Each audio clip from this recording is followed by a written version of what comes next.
Jacob Pauwels is devoted to the dice. On every episode of his hit show Roll for Sandwich, he lets fate decide his lunch one dice roll at a time. Recently, Rant had a chance to chat with Jacob about his brand new cookbook, the best and worst sandwiches he's ever created for this show, and where he stores all those ingredients. And just like his show, we're rolling the dice to see what question comes up next. We're going to be talking about Jacob's brand new book, Roll for Sandwich. Jacob, I just one question before we get into all of this. How long did it take you to put that all together? Just, it seems gigantic.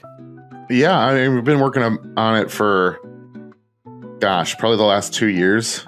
So it's been a lot of work, and I'm excited for it to finally be done and out in people's hands.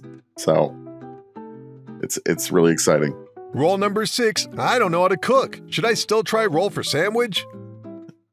Well, I mean, the good thing about sandwiches is that they're pretty easy. This is definitely designed for a level 1 cook, because all you got to do for most of them is just stack things on top of each other.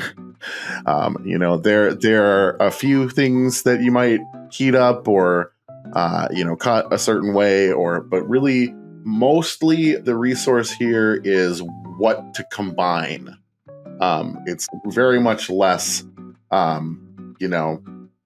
certain methods of cooking and much more like almost a crafting guide to sandwiches. And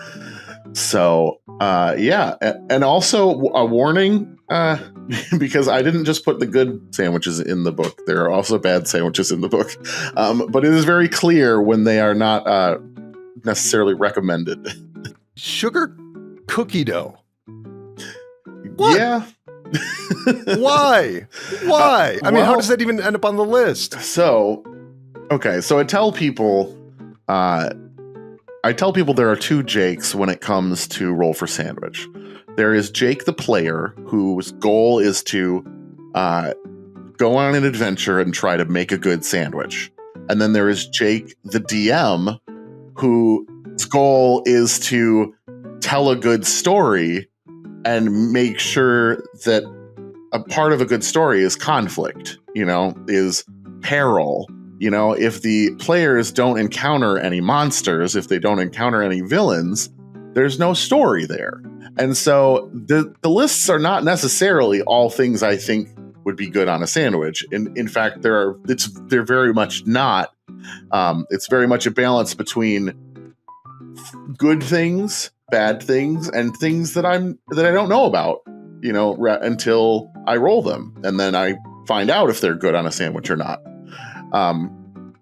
So part of it is that there are built-in perils purposely, but when I go into it, I'm always hoping to roll high, to roll good sandwiches. But I do know that the really bad ones are also compelling in their own way. So double roll 6. For fans of the series, how does the book complement the show? I think that there's a couple reasons. For one thing, it condenses my show into something tangible and digestible. You can spend, the length of a feature film watching episode after episode of my show. But you can spend 10 minutes just flipping through my cookbook and get a broad sense of what's going on, see a lot of the sandwiches in a very short amount of time, or, pick one versus, I got to watch this episode. It's really easy to just flip open a page and be like, okay, I'll try that one.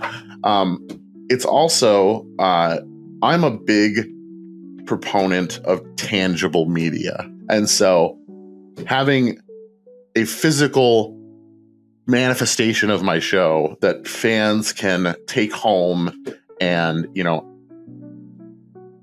get signed by me, just have something to commemorate the edition. There's also a special edition that comes with dice and everything. And so it was just a fun design, experience to make a different form of art out of the show. So Yeah, that's a very interesting kind of connection, though, because you're talking about Dungeons and Dragons, you're talking about tabletop, people that have to meet they don't have to meet in person, especially after everyone started using Skype and everything, but people see each other face to face, they roll the dice together, they tell a story together, there's something tangible in that experience versus, I love video games, but for sure, it's more of a one-person experience as opposed to being connected with the activity in the moment, no distractions and all that. Yeah, and I mean, all the D&D source books and stuff are online now. You can run everything off of PDF and everything like that, but people still buy the book, put it on their shelf, reference it when they want to, or just to have, It's just, even if they only ever reference it digitally, I still think there's value in a physical thing. And so this is like the exact same size as those books and stuff, and it'll fit nicely with other D&D books as well as cookbooks. So it's fun.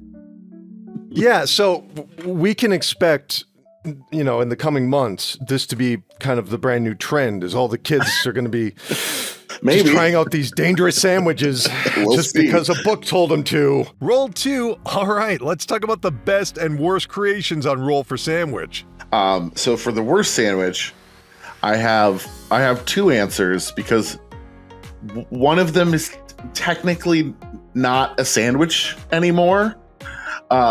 So we'll start with the actual sandwich. So the worst sandwich is the one on the cover. And that is that sandwich has pickles, which is great, pickled bologna, which is fine, brunost, which is a Norwegian whey cheese. So it's a sweeter cheese made just from the whey of the milk. That's all fine. But then it took a turn, and I had to put whole crab snacks on it, which are these small dehydrated crabs, shell and all, that are the fishiest tasting things I've ever tasted in my life. And they also basically feel like chewing eggshells. Oh. Yeah. And then on top of that, I had to put ketchup on it, and I'm not a ketchup fan. So I noticed that you mentioned that a lot in your channel, is that you don't like ketchup, and I'm like, but this man keeps buying ketchup. Yeah, it's amazing. Yeah. Okay, wait a minute. Let me understand. So if you like flavor, these crabs, no. If you like texture, also no. Yeah, What? It was the Why worst do they of sell both these? worlds. It was the worst of both worlds. I can't believe that, because actually looking at the cover, I was like, I was just talking to you. I was like, oh, it looks so nice. It looks so wonderful. Knowing that now You gotta look has closer. totally put You can for see real. You can see the crab's eyes. I thought that was hot peppers. I swear to God, I thought that was hot pepper relish. You were just putting it on there. Oh, incredible. Oh, yeah. Okay. Best sandwich. Well, I did. Oh, no. I'm sorry. You have one more. Yes. So the other one was probably the worst experience I've had on the show, but it stopped being a sandwich the minute I had to put it in a blender. And so it's technically not the worst sandwich because it ended up being a smoothie. But it was reindeer pate that I had brought back from Iceland, and water chestnuts and garlic sauce in a blender. It was very bad. Especially a smoothie? Yeah. It was not good, but it probably honestly helped a little bit because all you could taste was garlic. But, it did not have any...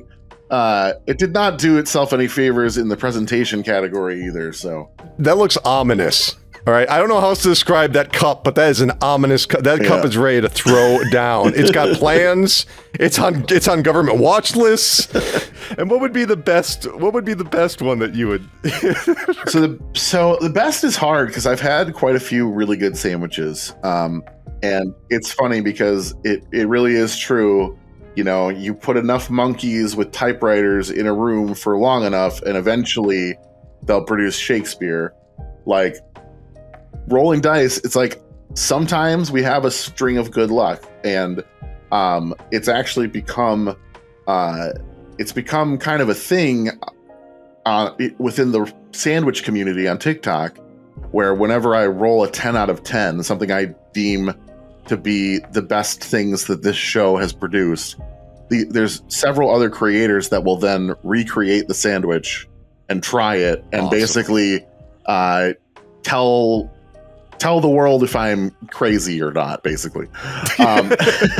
And so one of the first times that happened was a sandwich that I just really wasn't expecting. And it was like a white bread with peanut butter, goat cheese, avocado, iceberg lettuce, banana peppers, and kimchi mayo. That sounds good. It was really good.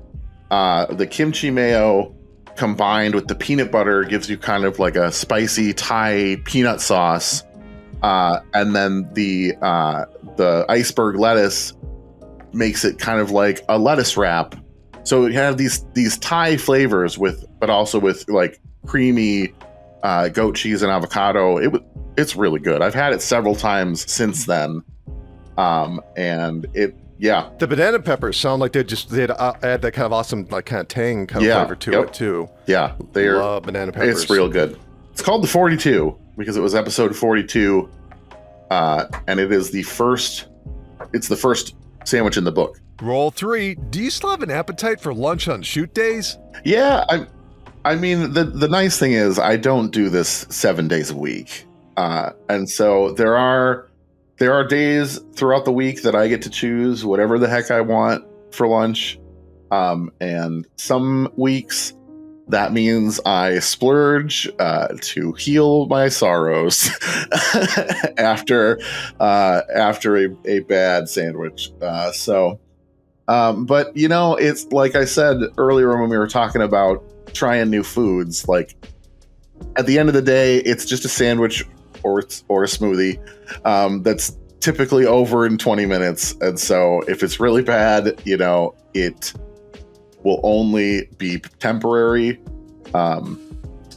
Very few sandwiches will stick with me longer than that.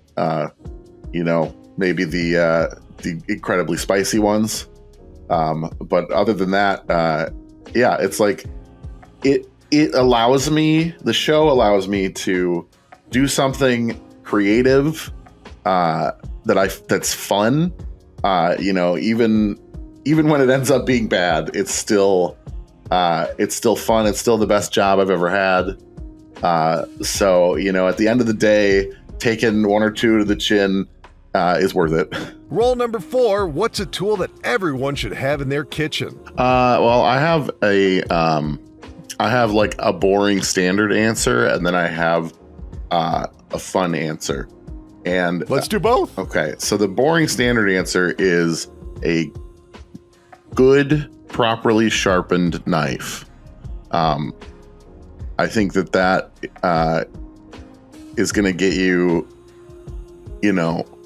very far. I think that you're going to use it for everything. Let's say I'm going into a store or something and I do want to buy a good knife, but you know how marketing is. You can never really tell what is good and what's just being spent on the marketer. How much would you say is like a good budget for a good knife? I mean, it really depends. It depends on where you are and because you could go into a store that's really marking things up, and you're gonna. It's really like looking at the knife itself is going to tell you more than what they have it priced at. I have quite a few like Japanese steel knives that I've gotten online that are not crazy expensive. $30 to $50 for a single knife, which is not crazy, but they keep an edge really well, and they also, I get compliments on them all the time because I pick things that are sort of fantasy inspired to fit with my channel. So, but yeah, I use that all the time. And then the fun answer is if you have kids, I've never really been a like single use appliance person.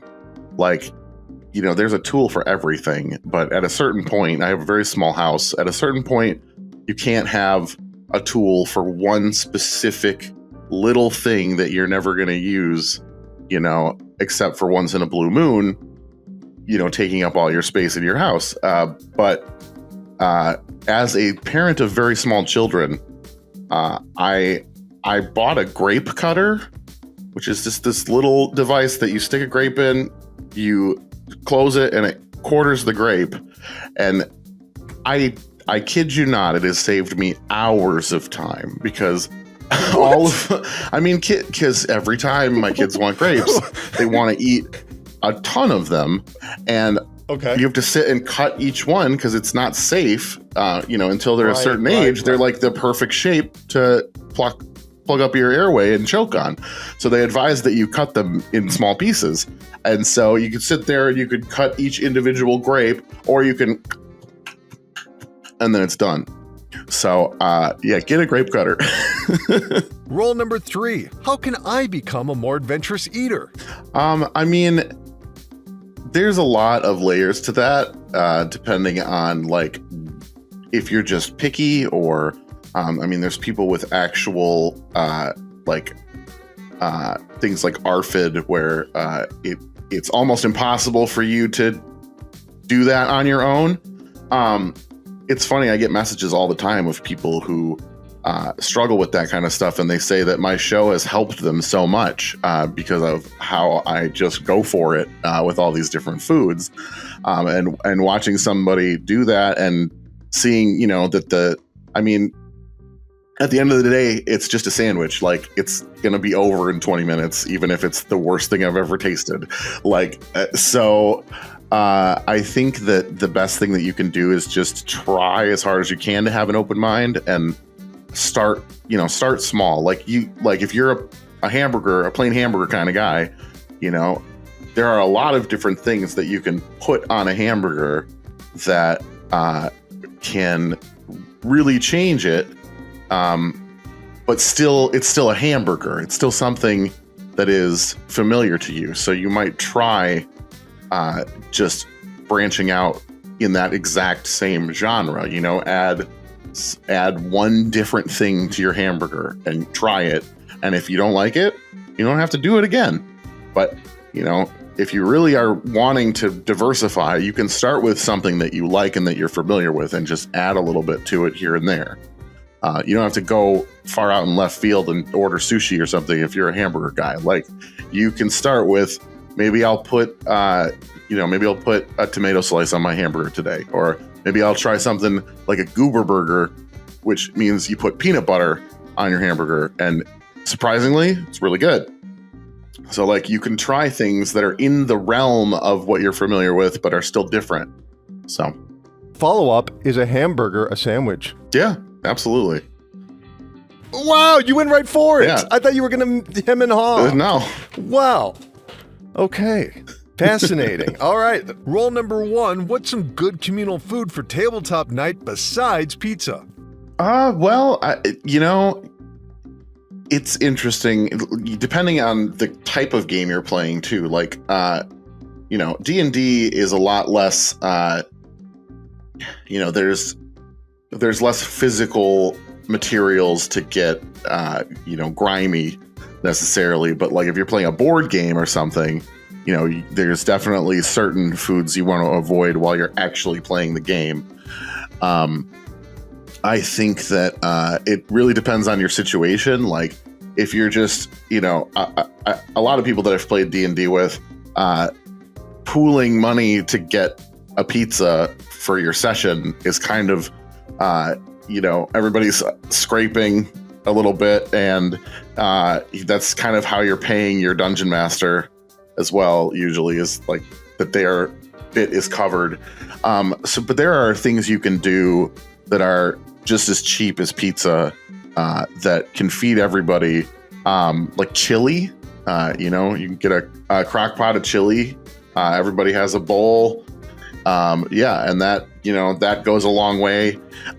If you happen to be in a group with a little bit more money to spend, you could always order sushi.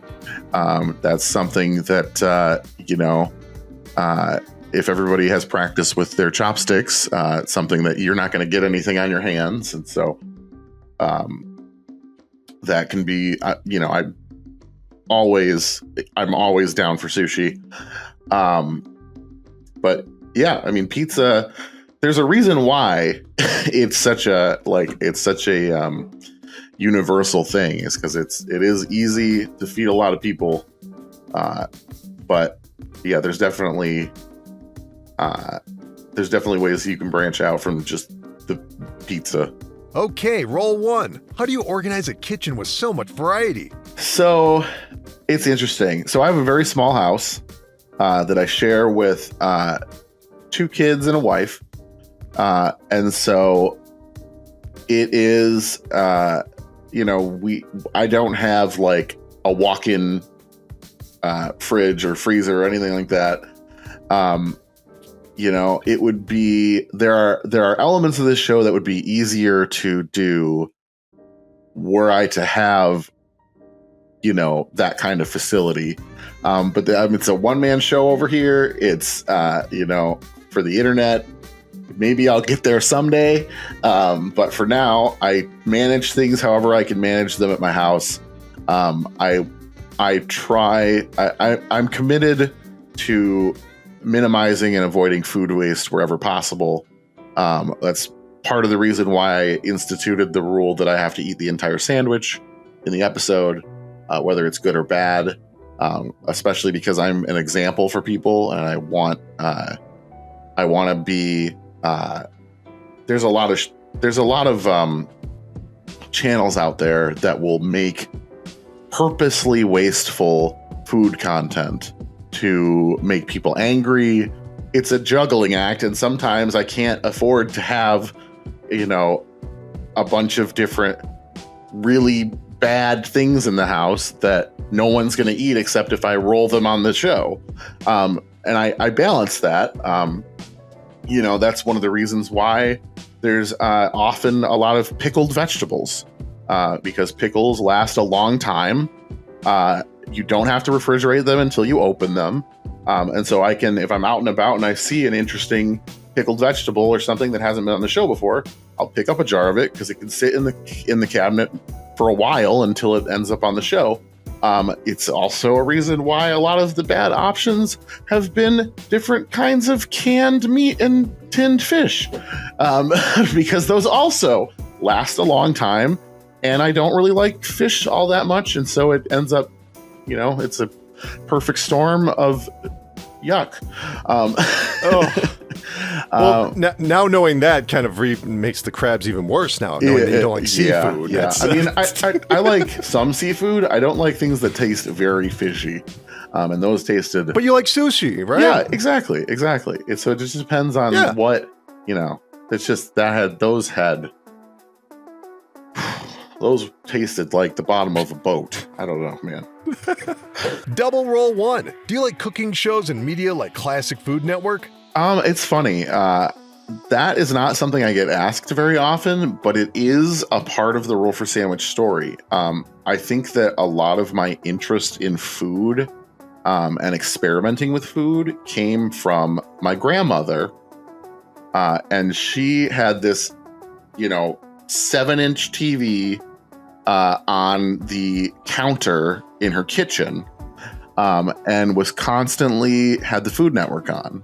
And when I was a kid, it was Emeril Lagasse and Mario Batali and all the, and so that would just be on, and I would watch it with her.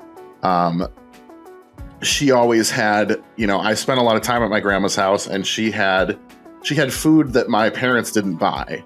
She had, weird cheeses. She had, olives and things. She had all this interesting food in her house. And so I tried a lot of things that I wasn't normally exposed to through my grandma. And so that early experience with food and food shows was kind of like formative in my willingness to be open-minded with food, to be experimental with food. And then one of my biggest influences since then was Chef Andrew Zimmern, who had a show on the Travel Channel called Bizarre Foods, where he traveled all over the world trying foods that were bizarre to the American palate. And I have since tried a lot of those foods through Roll for Sandwich. Not all of them, but I had a chance to try, fermented shark in Iceland. I've had a chance to try, a lot of these things that I remember seeing for the first time on his show. But I always appreciated his attitude towards the food and the cultures that the food came from. It was never a gross out thing. It was never, it's called bizarre foods. It's because it's stuff we were not used to, but it's not called weird foods. It's not called bad foods.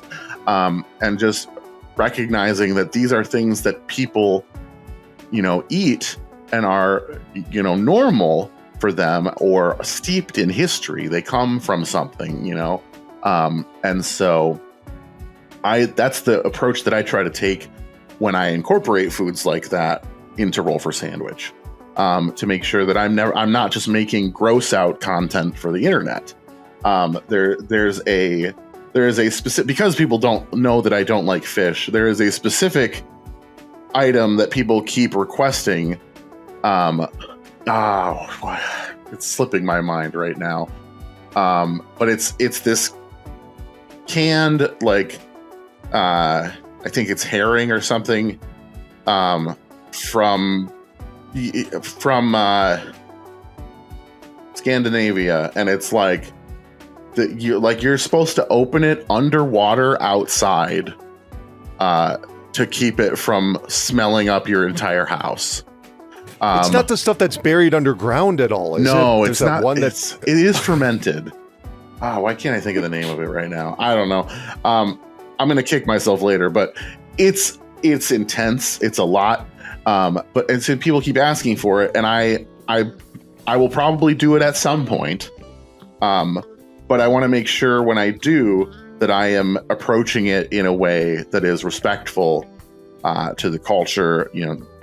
I want to do my best to try it the way it's intended to be tried, as well as just slapping it on a sandwich or grinding it into a smoothie or whatever ends up happening to it, to make sure that I think that's part of the charm of the show, really, is that it honestly, it doesn't seem like you're doing anything in bad faith. It's more just like, okay, I'm going to eat this, even when the sandwich is clearly going to be bad and it ends up being bad.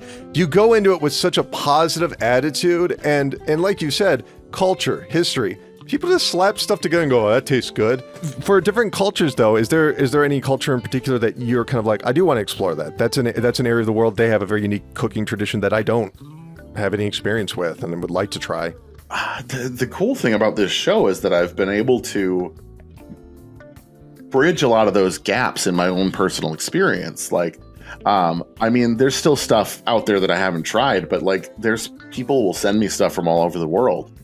And so I have gotten to try lots of things that I hadn't tried before, and dive into new cuisines. And I think that I have done a lot of what I can do here, and I am excited to travel more, to experience some of those foods that you really can't unless you're there, which will happen as my children get a little bit older.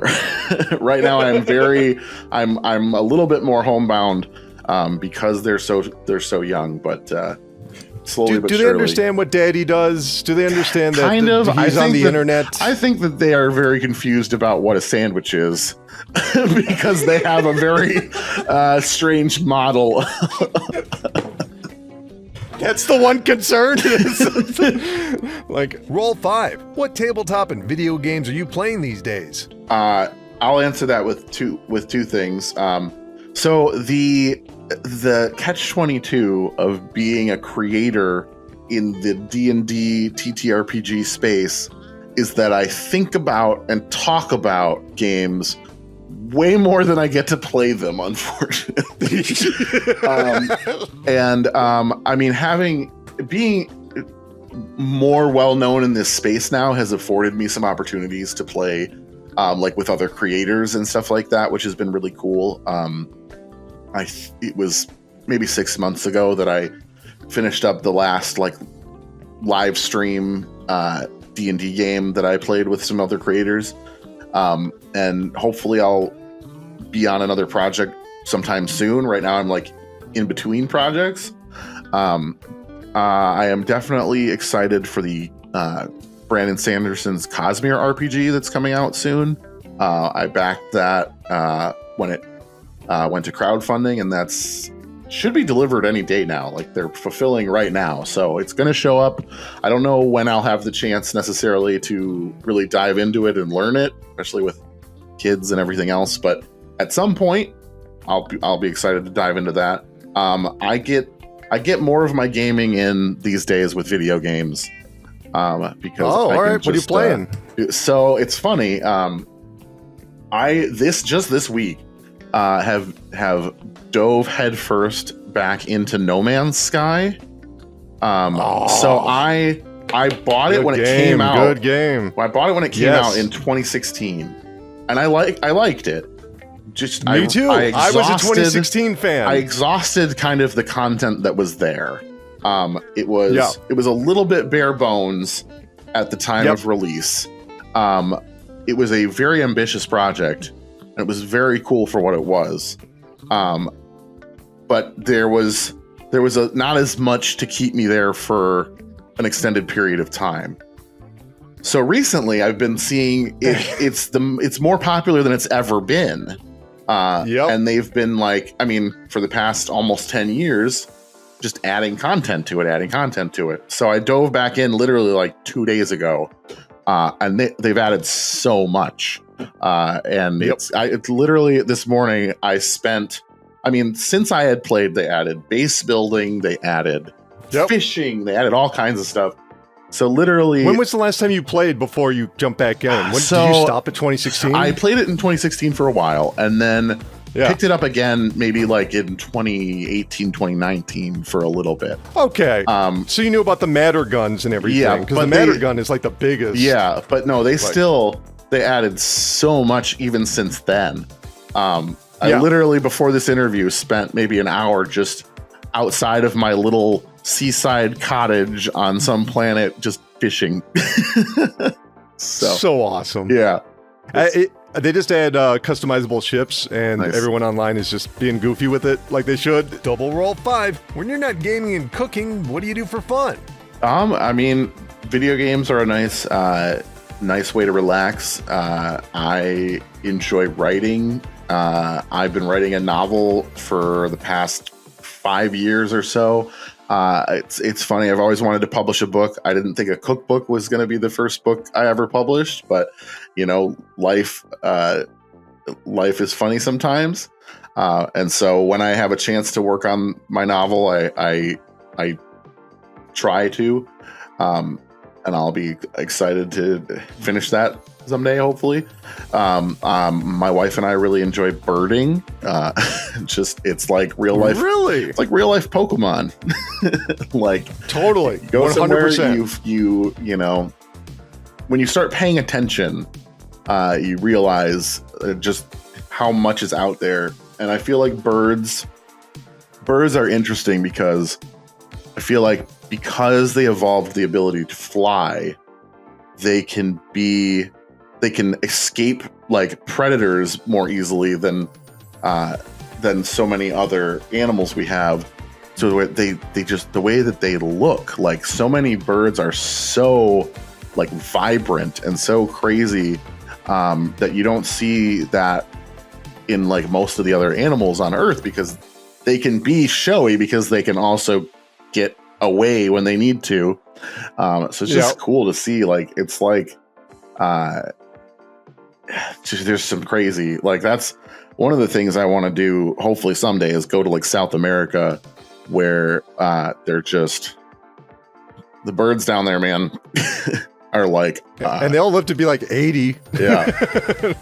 So so for birding and all that, do you guys go out to like a park or anything, or do you actually go camping? You seem like, hey, I understand video games and all that. I'm an indoor boy. I don't want to go out near nature, but it sounds like you're kind of getting out there. I'm pretty indoor as well, but we have our ways. We we'll go for a day here or there, or if we take a bigger trip, it'll be baked into part of our trip. Like my wife and I, for our 10-year anniversary, just got back from Ireland, and so we took some specific, detours and things to go to some places where we could see some birds that we wouldn't normally see at home. Yeah. So where about in Ireland? We did a lot of Southern Ireland. Pretty much all over the place. It's funny, like you could do a lot of it. We were there for like 10 days, and we did pretty much the entire southern like loop of Ireland. Now let's chat about that extra special edition. So the cookbook itself, both versions, hits the streets on September 23rd, and the special edition is a cool upgrade that we got to do. It comes with dice, so you can just start your Roll for Sandwich journey. All you need is the book. In every video, you always show off your dice. What kind of dice are we talking about here for this special edition? There are some nice red pearlescent D&D dice. So you've got every die you would need to play the game. It also comes with some spell and curse cards that I designed off of the different spells and curses in the Roll for Sandwich show, and I edited them to be more applicable to playing at home. So there's certain things that if you're not doing Roll for Sandwich 3 times a week for a large internet audience, there are certain things that don't apply to you, and so I tweaked them to be more like, I want to get a group of friends together and have us all roll for our sandwich and see how it goes. And so I tweaked those so that there's some player interaction. There's some opportunities to maybe mess with your friends or help them out, and so it made it more tailored to the home game. And so that is what is available in the special edition. And then there is a extra special edition, which is the only difference with that is that it is individually numbered and hand signed by me. Oh, cool. And $10 of every purchase of the limited special edition is going directly to World Central Kitchen, which is a charity that does work with providing food and meals for people all over the world. And so that is a super exciting opportunity that my community and I can just give back. And also it's right in the vein of everything that Roll for Sandwich stands for. So I'm super excited to partner with them. So you can get your hands on the original or either of the special editions of Roll for Sandwich, the cookbook, by going to rollforsandwich.com. I have all my links there, as well as links to all of my episodes and merch and anything else that you're interested in. It's all at rollforsandwich.com.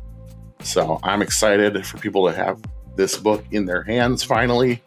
And, hopefully to be scrolling on social media and see some videos of people trying sandwiches from the book pop up. That'll definitely give me a nice chuckle, also depending on which sandwich they pick.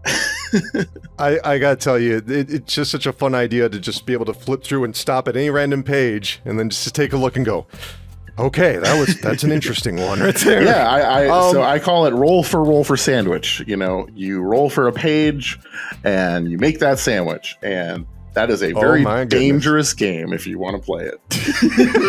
Because if you imagine all of the sandwiches I've made, imagine I took the best ones and the worst ones and put them into only 50 sandwiches. So you're taking a risk if you let a dice decide which of those 50 you're going to make. But it would definitely be entertaining, at least to me.